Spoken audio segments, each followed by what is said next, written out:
weligaa wax ma jeclaatay imise jeer ayaad si jacayl kugu dhacay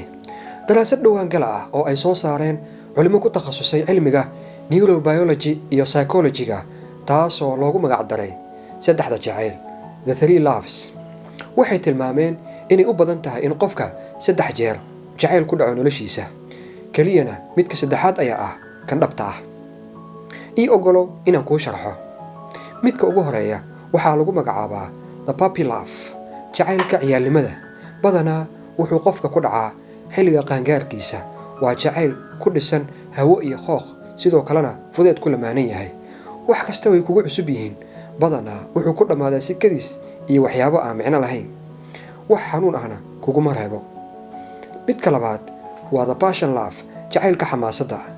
kani waa mid gadgadoon badan xilli sare u kacaya xillina hoos u soo dhaadhacaya waa xilliga si adag wax u jeclaanayso si adagna dhaawac ku soo gaarayo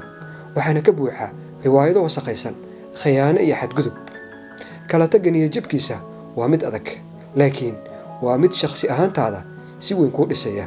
waxaadna ka baranaysaa waxa aad doonayso iyo waxa aadan doonin nolosha midka saddexaad waa the true love jacaylka dhabta ah wuxuu ku imaadaa si aan ku talagal ahayn xilli aadan adiga raadinayn ma lahan wax digniin ah waxaad kaliya iska war helaysaa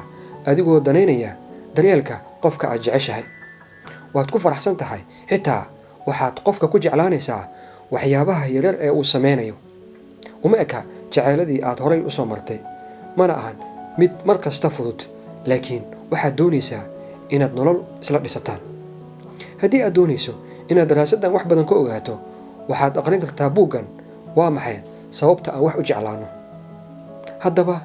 saddexda jacayl midkee ayaad adiga soo maraysaa nagul wada qaybta commentiga mahadsanid hana iloobin inaad subscribe tiraahdo kanaalka